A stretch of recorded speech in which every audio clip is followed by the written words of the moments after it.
Hello, and welcome to AK Podcast, where we explore science and nutrition behind dairy, science, livestock care, and management with the best and the brightest in the business. I'm your host, Chris Radke, part of the sales and marketing team here at Agri-King, and with me today, as usual, is the Director of Field Services and a member of the sales management team, Mr. Mike Downson. Mike, how you doing, buddy? Very well, sir. You enjoying the coming of spring? I am so excited. The kids get to go outside and play, and they are no longer cabin fever is leaving us. It's great. Yeah, no, it's nice to start living in a bigger world than just the one inside your walls. Oh yeah, it gets tight pretty quick, no matter how big your house is, I guess. Mike, who we have with us, and what are we talking about today? Well, we've got a returning guest today, Chris. We're gonna welcome Jason Alsum. Jason was one of the very first podcasts we did, and Jason's Agri-King's director of Silo King. Jason, nice to have you back with us. Hey, good morning. Thanks, guys. Thank Chris and Mike. It's great to be with you again today. Thanks for the opportunity. No, glad to have you here. Well, we were joking about winter starting to release its hold a little bit. Um, I know, Jason, that you work with people from the West Coast of the United States all the way over to United Kingdom and Europe. But I wanted to have a talk about looking forward to the 2025 forage season. I know things need to stay pretty general because there's some places where small grain silage has become as big a factor as alfalfa used to be. And there's places that don't raise small grains for anything other than harvesting grain. So I don't want to try and get too specific. I wanted to start, however, with maybe one of the most important forages on a lot of farms nowadays. And it's not about getting ready to harvest it, but it's being sure we get it in the ground in a timely fashion. And that would be talking about corn, specifically corn for corn silage. What are your observations about getting that off to the kind of start that and I'm not anxious for summer to be gone, not at all. But all of a sudden it's going to be August, September, and it's time to go out and get corn silage cut. What do people need to be doing now in order to have what they need come harvest? Yeah, boy. I too enjoy the change of seasons. It's a great time of year. This is an exciting time of year. We go through our sales cycle and all of our trade shows, and that's all great. You get to meet people through the winter, but getting back out on farm, seeing things start to grow, very exciting time of year. And yeah, we're going to talk in a lot of generalities because number one, I don't ever want to try to say something against your agronomist on the farm, your consultants on the farm know you, they know your specific location, and they have recommendations for you. But you're absolutely right, Mike. Corn silage is really become the main staple on farms, and that pretty much is coast to coast and overseas. It is probably the most tons that they make. I've talked to a few farmers in the last couple of years that they don't even raise anything other than corn silage. They put all of their acres into corn silage, which, whatever, to each his own. I'd like more of a balanced approach, but some have gone all the way because of the agronomic parts of it, because it's one pass over the field to harvest rather than four, because of some of the hardiness issues with grasses and alfalfas. They can die out. They can be a little more fickle. So anyway, I get it.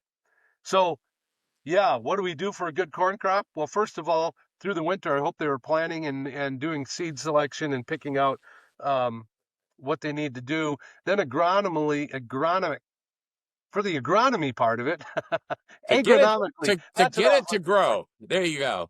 Agronomically, couple of seeds that I will plant, pun intended, would be the calcium and sulfur.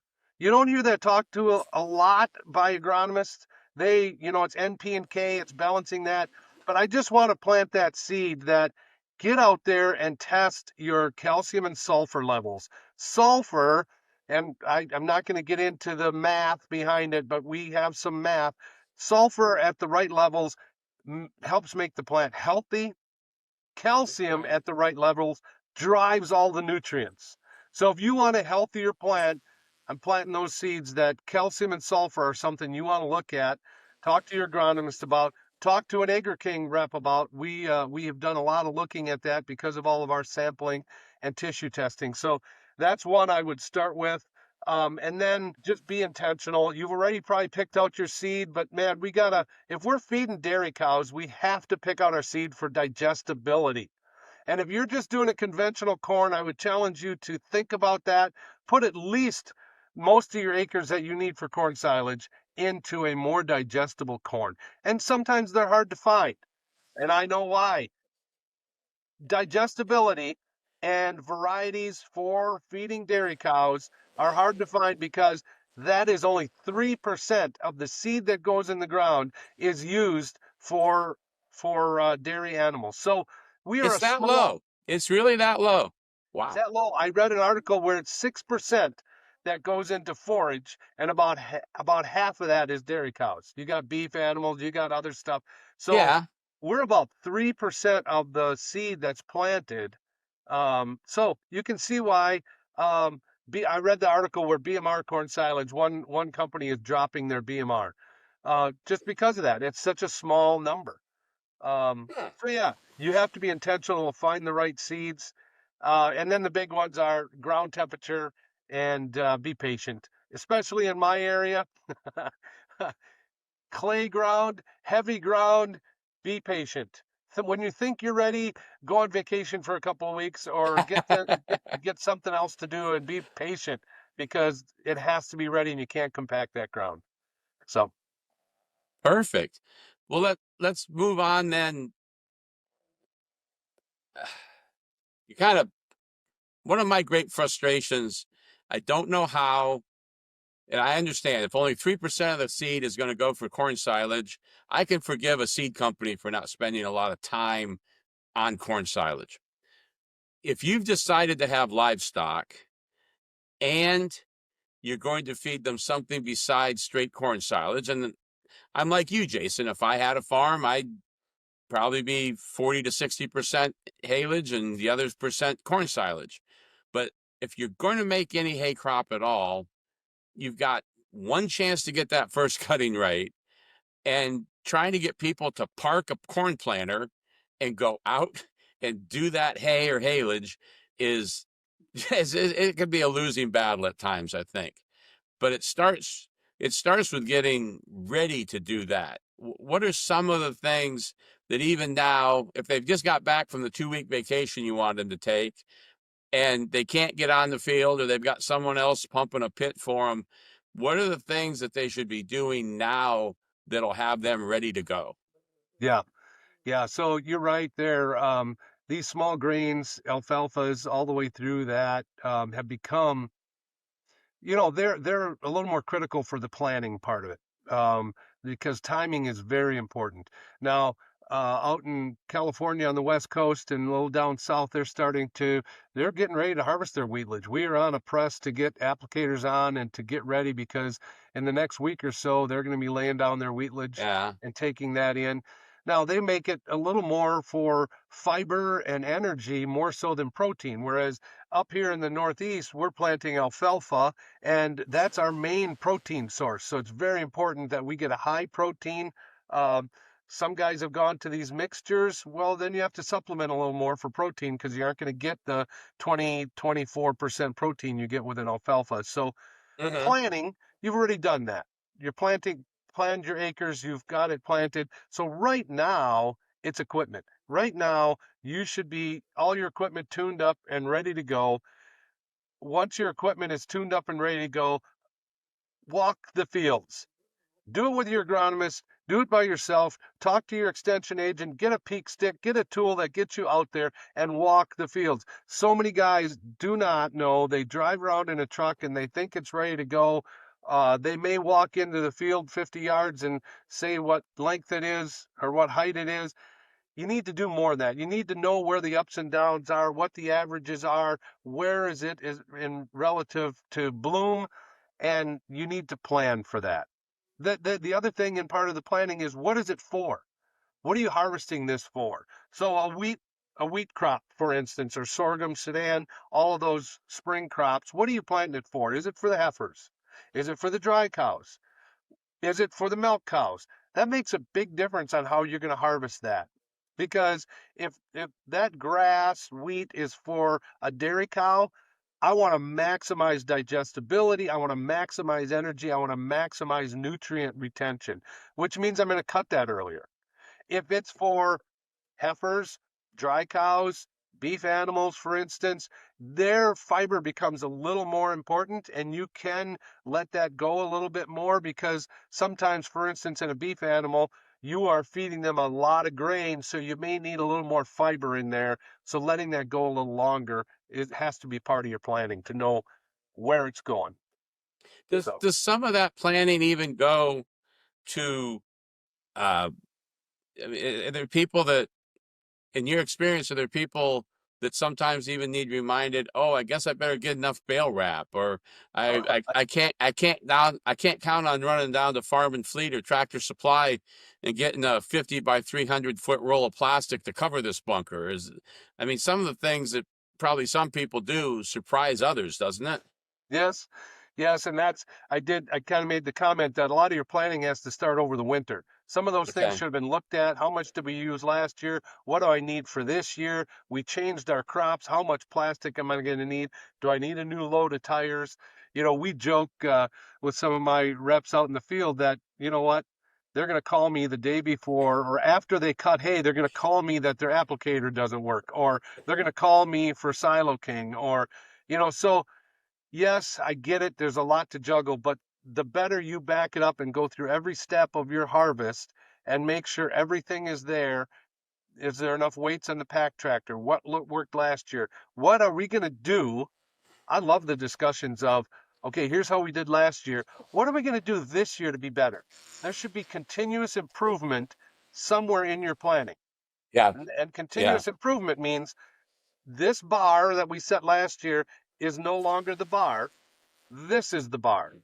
And what does it Hmm. take to go from here to here in our forage harvesting and what we're doing? So yeah, planning and getting all that stuff ordered, very important. Well, you mentioned and you talked about using a peak stick. I guess that's the third part of this topic to me is, all right, now it is whenever. It's next week in California to do small grains. It's the early May in Pennsylvania to do alfalfa. In Michigan, that's maybe more the last week of May. It just depends on local rules.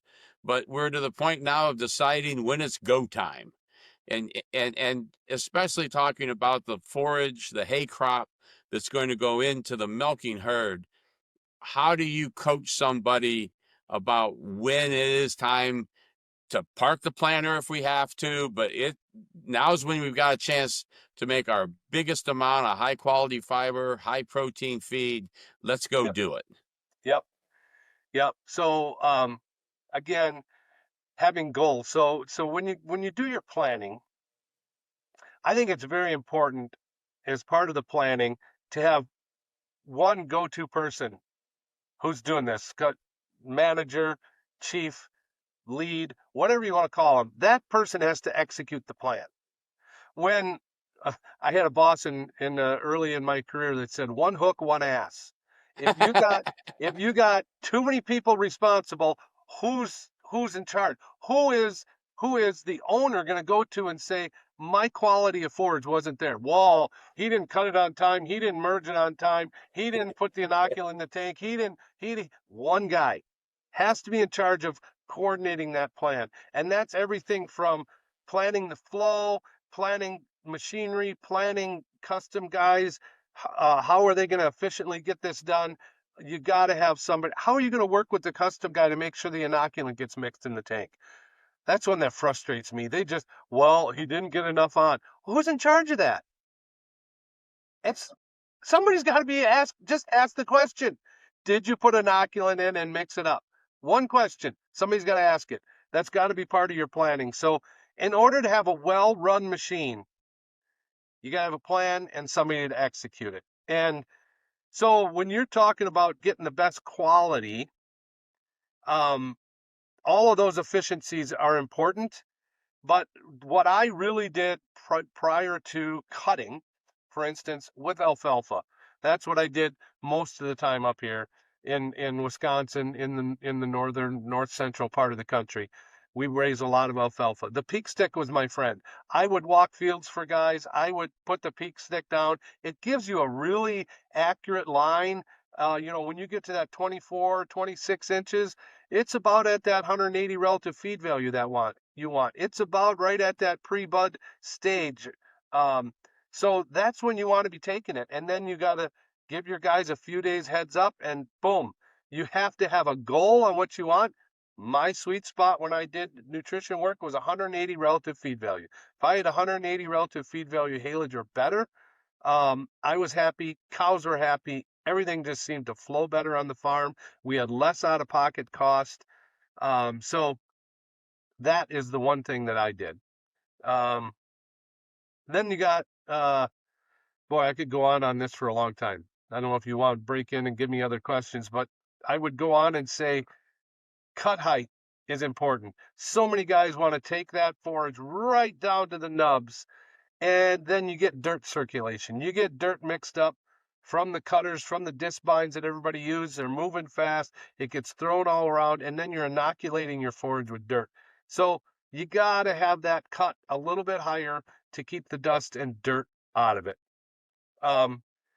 And then, boy, that main guy, whoever it is, has to be monitoring moisture, when to merge, when to chop. And here's the last one I'm going to talk about. And everybody struggles to get this right. They might be mindful of it, but moisture at the top of the pile. Everybody cuts everything down, and then lo and behold, it got dry at the end, and it didn't pack so good, and that's why I have mold on the top. Okay, what are we going to do about that this year? Are we going to save 20 acres and cut that down at the end? Make sure that's wetter. We can't cut it with everything else if then we're dependent on weather. So let's manage that a little closer. Let's slow down, take a certain amount of acres at the end and cut it, merge it, and chop it sooner so that we have a wetter forage on the top. I know it's easy for me to say, but that's what we got to execute, because when we close off that bunker, we got to have enough moisture on the top to get it packed down so it seals. And then once you get it done, finish packing, get it closed up very fast, and put the tires on. So I know that was a lot, but anyway, that was my spiel on quality. Jason, that's a lot of things to be paying attention to, but it all makes sense. I mean, they all need done. At some point, anyone that's listening to this is going to be thinking, yeah, but what's the payback? So I'm going to do all these things. Tell me why, other than the fact that I want to do a good job, I want to do a great job. Where's the rubber meet the road on the real value of getting this correct? Excellent, Mike. I'm glad you asked that question. And when I'm in the field, I love it when farmers are engaged enough to ask that question, because that's why we're there. We are there as Agri-King or consultants. We come to the farm to help make them profitable. We try to share these ideas to give them a greater return on investment, to help them understand what these efficiencies that we talk about mean in their pocketbook. And one of the analogies that everybody seems to like and understand is, you're grilling a steak. So I'll tell the story. I had bought some Wagyu steaks. I spent a ton of money for a bachelor party for one of my boys. I bought Wagyu steaks. I was out of town. I put them on somebody else's grill, and they started burning. The gas grill was just flaming. I couldn't stop it. Well, Wagyu steaks are their fat is very soluble, and it started flaming, and I almost ruined $100 worth of steaks or more. I don't remember. Anyway, so when you're grilling a steak, everybody likes a steak nice and juicy and tender, right? You overdo that steak, and all of a sudden you have a really disappointing dinner. You're adding A1 and barbecue and all this other sauce to it just to get it down. And you're thinking, why did I ruin that steak? It's the same thing with your feed. If you let it go too long, it builds fiber, it's undigestible, it's dry, the cows don't like it. You're adding molasses, you're adding water, you're adding stuff to the TMR to get their intakes up. And then because you threw all of this energy out the window, and it didn't ferment well, well then, doggone it, I got to put more corn in. I'm going to have to add some soybean meal. Wow, did that cost you a lot of money?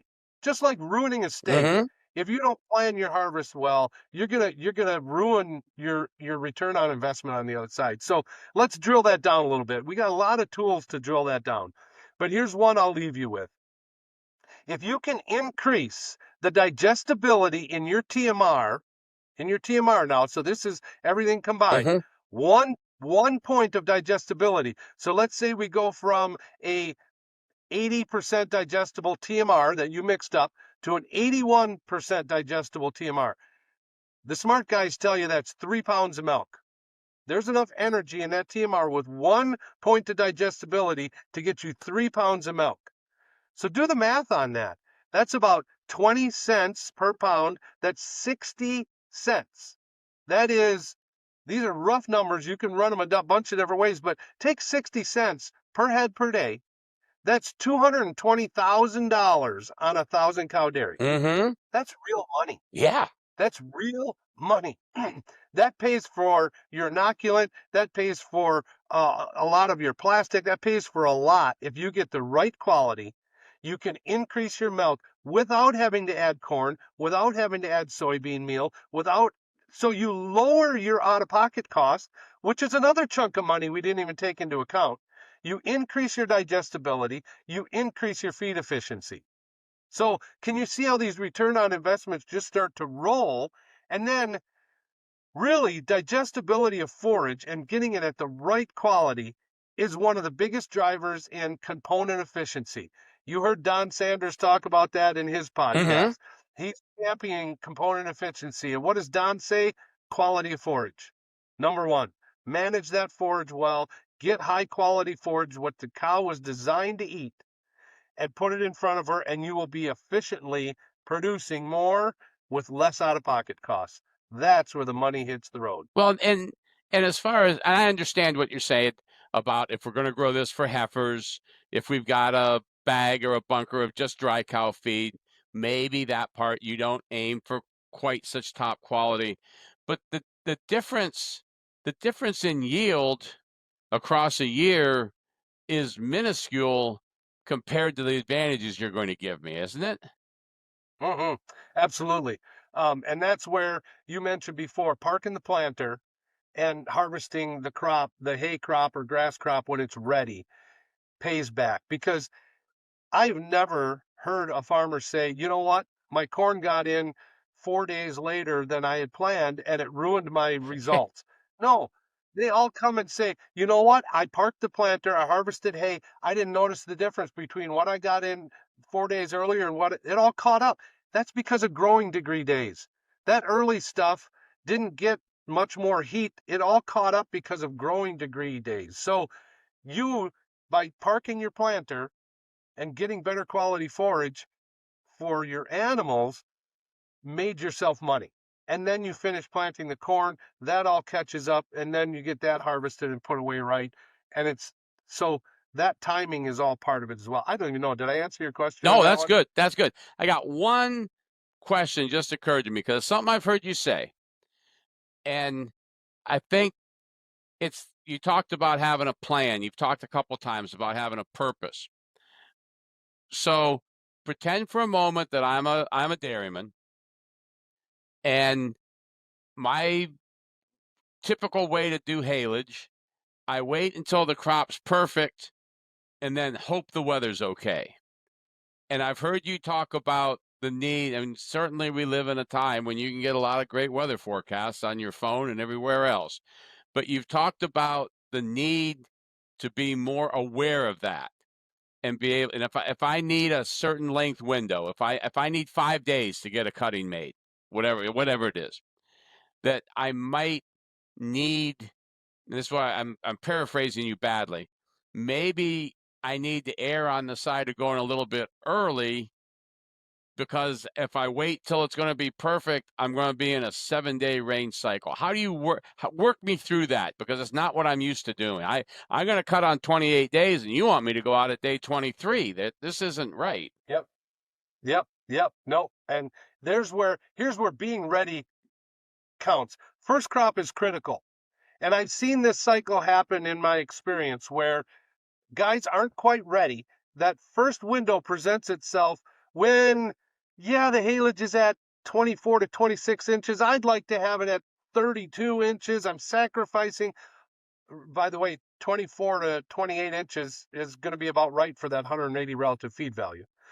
But the, the guy sees that window, but he's not quite ready. And a bunch of his neighbors who are ready, they go out and get it because they have to get it before. And I see this time and time again where the guys who get it establish their 28 days and they seem to hit all the windows the rest of the summer. The guys who aren't ready don't, they value tons over quality. They hesitate. They hit a bad window and now they've got 120 relative feed value crap and they seem to hit the bad window for the rest of the crops.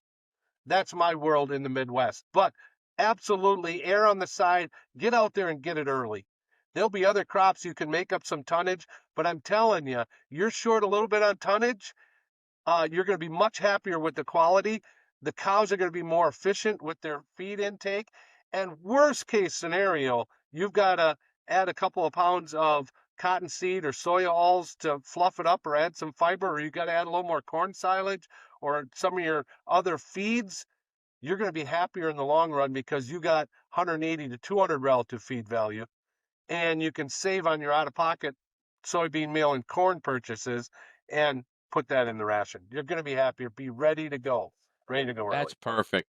Well, it's always a pleasure having you join us, Jason. And I think anyone that works with you in the field would echo this: the passion that you bring to what's possible, and the advantage to not settling, and not just going through the motions and being average. The how much more fun it is to be above average is really exciting. It's hard not to get caught up in that. I appreciate you being with us. Yep, absolutely. Thank you. I'm happy to be here. It was a lot of fun. Thanks for what you do, guys. Chris, what you learned today?